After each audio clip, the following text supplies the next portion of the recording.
It's on. Okay. So, hi, good evening, everyone. I'm Rotaract Lakshmi from Ruia, and the Red Times is a community service initiative taken up by a club dedicated to all things menstruation, from menstrual hygiene to menstrual health and to inclusivity in spaces that talk about the same. Today, we have some very esteemed speakers with us who can tell us more about the subject. Before we start, would you guys mind giving a quick introduction? Uh, Sorry, Lakshmi, we lost you there at the end because your voice started cracking. Oh my god. Hello, am I clear now? Yeah, you are now. Okay, cool. So, hi, I'm Lakshmi and uh, the Red Times is a service, is a community service initiative that has been taken up by our club in order to discuss menstrual hygiene and menstrual health and inclusivity in spaces that talk about menstruation.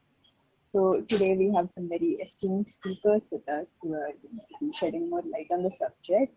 So before we start, would you mind giving a quick introduction about yourselves? Yeah, that sounds great. Good evening, everybody.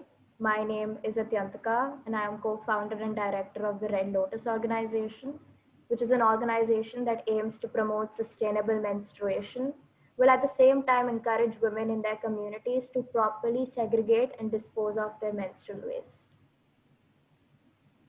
Hi, good evening, everyone. I'm Ishita, and I too am a co-founder for the Red Lotus. Hi, good evening. I'm Manasvi and I'm a co-founder of the Red Lotus.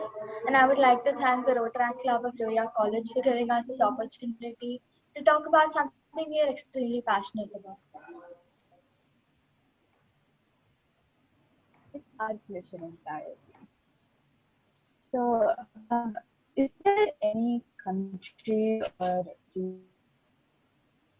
that is doing a Uh, good job when it comes to sustainable menstruation?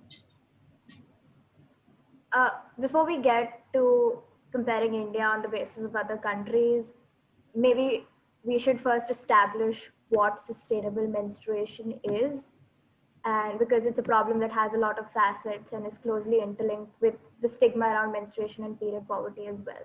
So we have a brief presentation that Ishita will be taking us through that will first put into perspective what exactly sustainable menstruation is, and it's also tied in with some experiences that we've had as well. So we'll just quickly go through that and then we'll get to your questions. So yeah, Ishita. So we're here talking about sustainable menstruation, but first of all, we should know what sustainable menstruation is. And what sustainable menstruation is, in simple words, it refers to the use of environmentally friendly and responsible menstrual products. And like I mentioned, India also faces problems like period poverty and access to sanitary pads. But another aspect of this problem are the environmental ramifications of products like pads and tampons, which are largely composed of plastic. With a single sanitary napkin taking anywhere from 500 to 800 years to decompose, it is impossible to imagine how long it would take for every single pad used by 120 million menstruators in India to decompose. To put this into perspective, an average pad is used for like what, 5 hours? On the other hand, this exact same pad takes 43 lakh 80,000 hours to decompose. And on a global scale, these numbers just keep getting bigger and bigger. But what products can be used to bring about sustainable menstruation? Menstrual cups, cloth pads, and period panties are all such products that can reduce the amount of non biodegradable waste produced during menstruation, thereby making the cycle more sustainable. This is roughly what sustainable menstruation refers to. It's menstruating with dignity, but while at the same time ensuring that our actions are not adversely affecting the environment. Another important aspect of sustainable menstruation is the proper disposal of menstrual waste. So the obvious question is, what does waste disposal have to do with sustainable menstruation? So let me just ask you all a quick question. Anybody can answer. Do you guys know what happens to your sanitary pads, your tampons, whatever you use, after you throw it into the bin, after you get rid of it? No. No, right? No. No, yeah. So, yeah, Manasvi?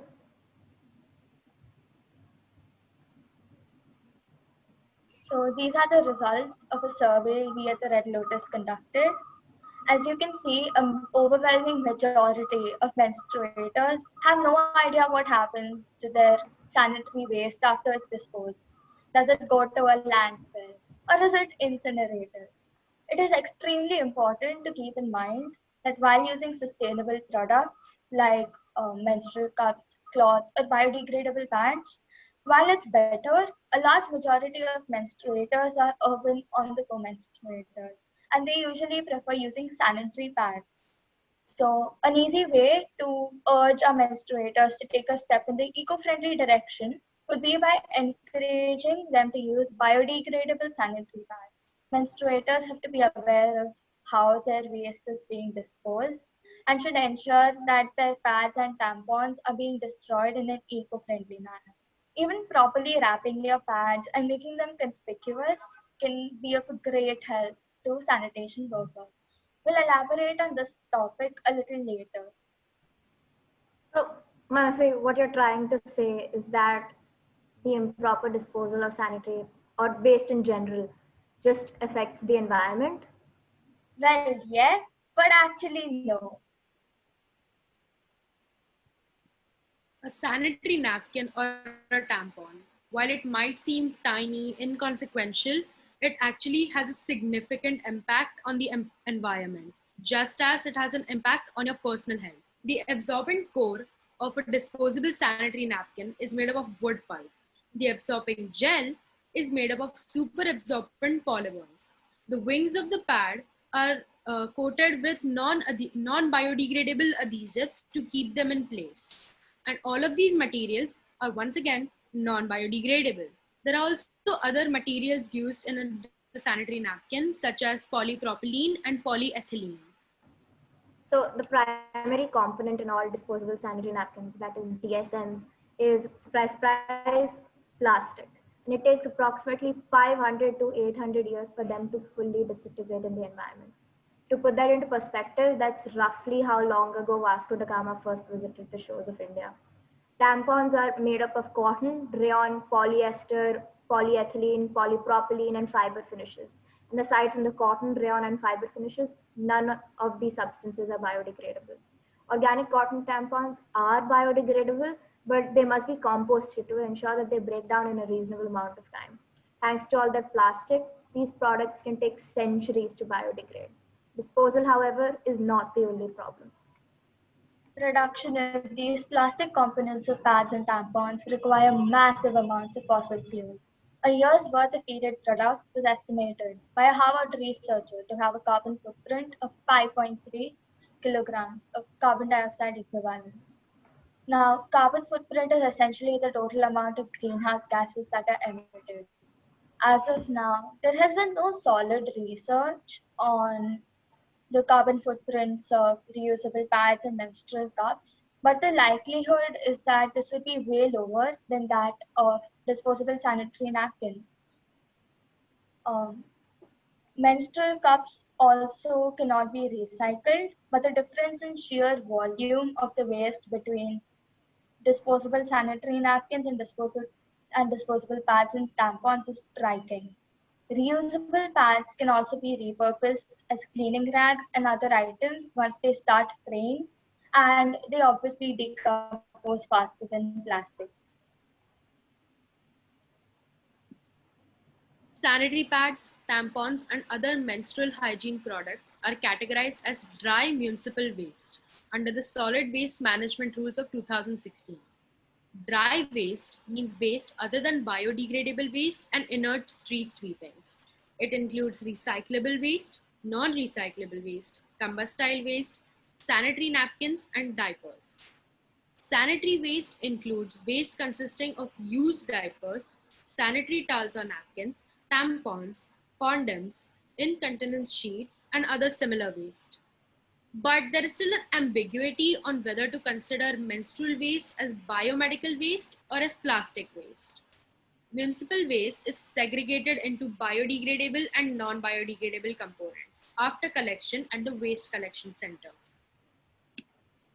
Now, the enormous task of segregation of waste is manually done by rag pickers who often lack any safety gear. Experts have stated that due to exposure of due to the poorly discarded disposable sanitary napkins, the exposure to various, sometimes fatal illnesses and diseases is extremely high.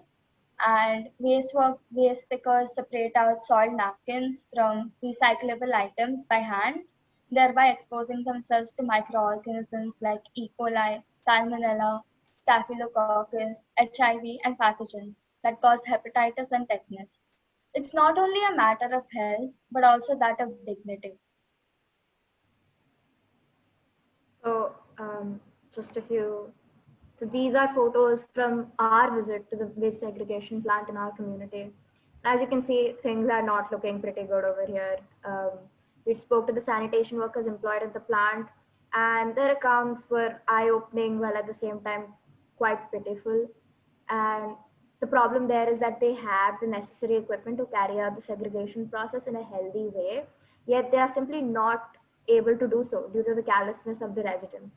The workers are not able to utilize their sanitary pad destroyer machine, which essentially destroys these sanitary pads in the way that they're supposed to be destroyed, because of the unwillingness of menstruators in the residential area that we live in to properly wrap their pads or tampons or whatever they're using in a newspaper. The menstruators in our residential area do not segregate their waste, and sometimes, according to the sanitation workers, even throw their used pads in essentially what is biodegradable and wet waste without any sort of wrapping or covering.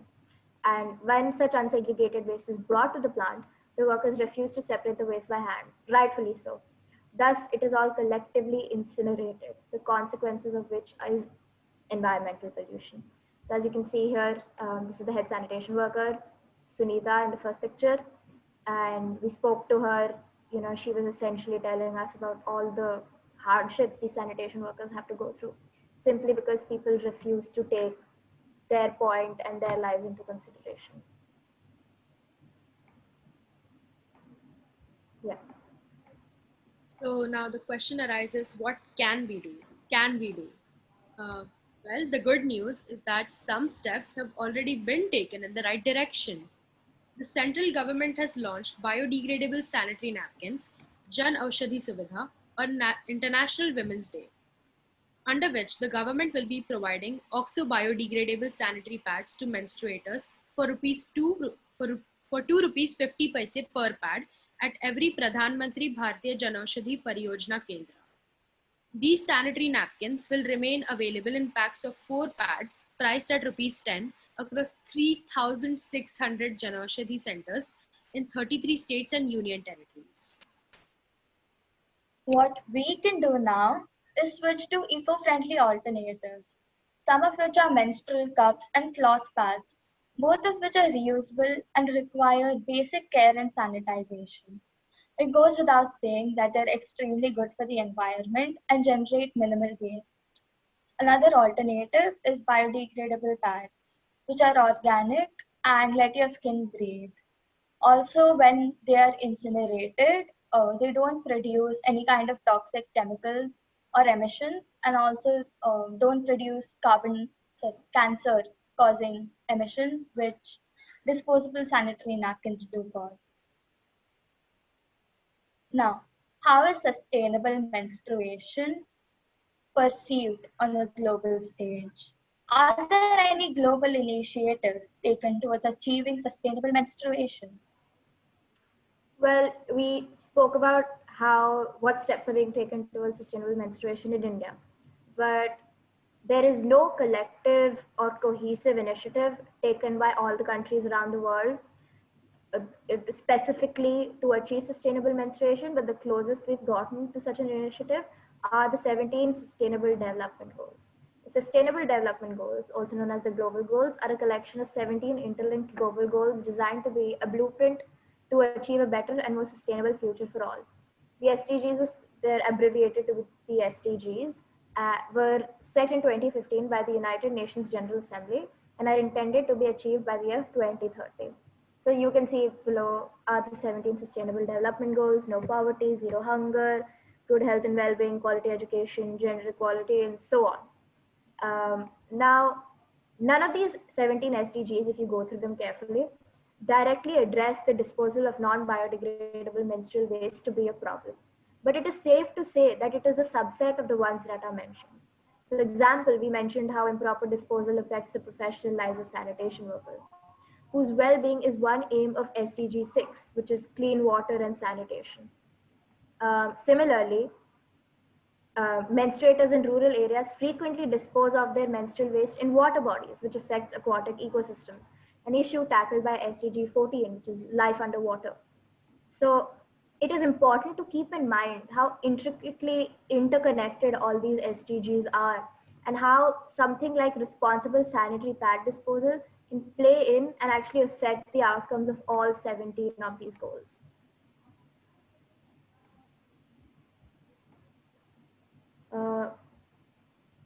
Right. To sum up, just Ishita, you can quickly just go through these points and read them out loud for us. Yeah, so in conclusion, to sum up the basic needs for sustainable menstruation, menstruators can switch to menstrual cup, period panties, cloth pads if they can, and we have to dispose of our menstrual waste properly, keeping in mind the environmental effects of it all, and also segregate your waste. Uh, Finally, be proud of yourself. Periods aren't something taboo or some sort of a disease. They're perfectly natural. So yeah, practice sustainable menstruation in every way you can. So, next slide, yeah. So again, thank you to the Rotaract Club of Ruia College, who are taking on a great initiative. They've started a project called the Red Times, as you mentioned, Lakshmi, in the beginning, in hopes of starting a conversation regarding menstruation and various aspects of it, like menstrual hygiene, sustainability, which is what we spoke about, PCOD and PCOS awareness, menstruation in trans and non-binary population, etc. And under this project, they will be carrying out amazing initiatives such as donation drives and sensitization sessions for the financially underprivileged sections of society. So we're glad you involved us in this. We're glad to have done our bit. And now we started off with the question. Hopefully we can now answer it. Yeah. So, are there any questions you would like us to answer? Yes. Thank you for the amazing session. Starting with the questions, what can menstruators do if they do not want to or cannot make the switch to biodegradable products? So Manasi, if you could take that for us. Yeah, sure. Menstruators should ensure that their sanitary pads are being disposed of properly.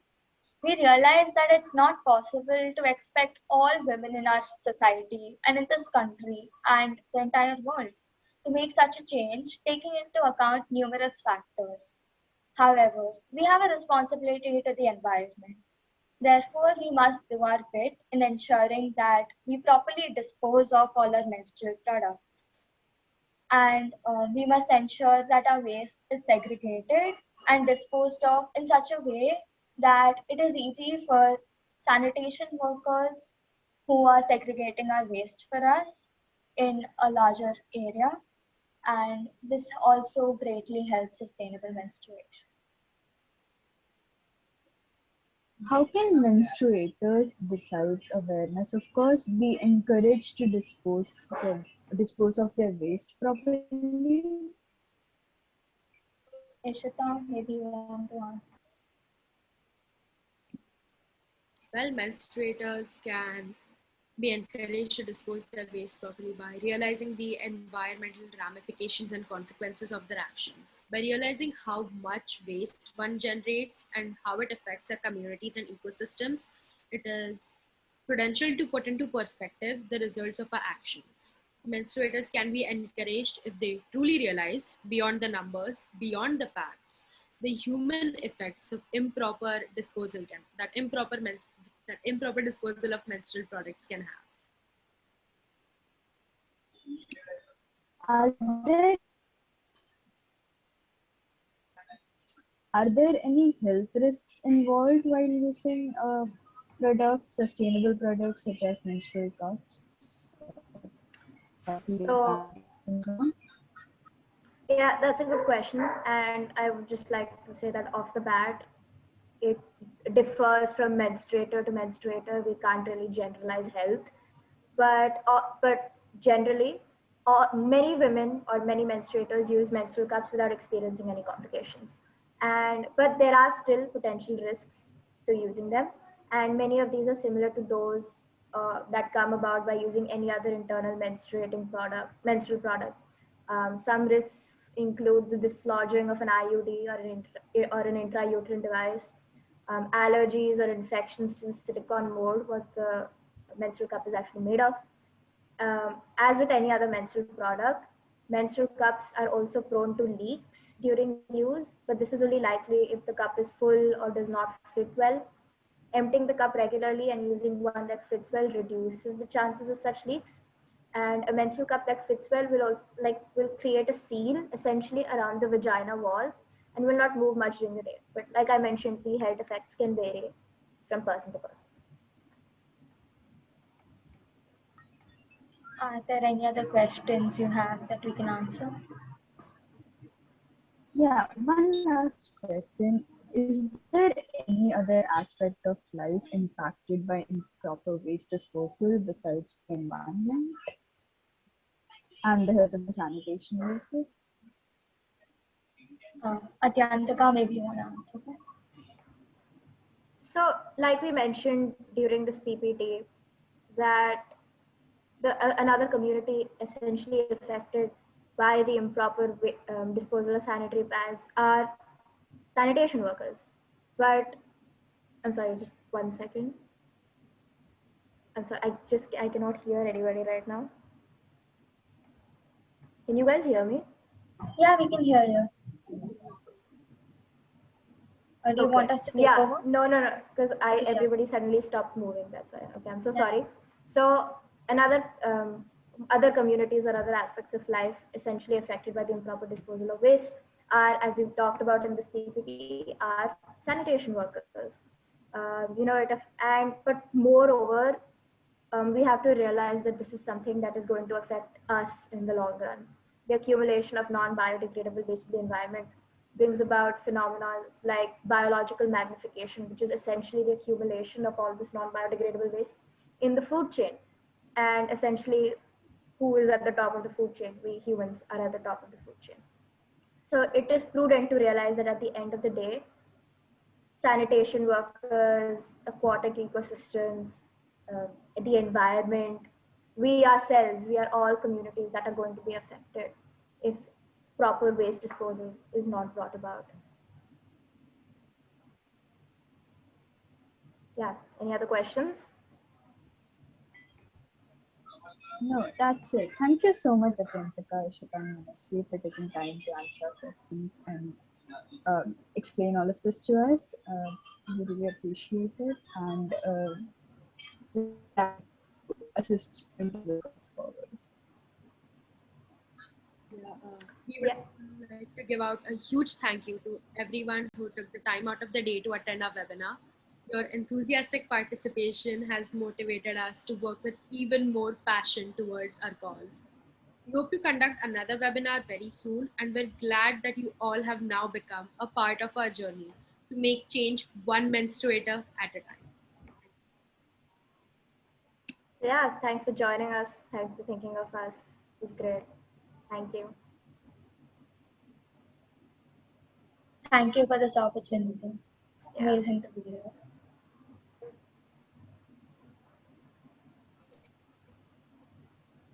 Thank you for this wonderful project.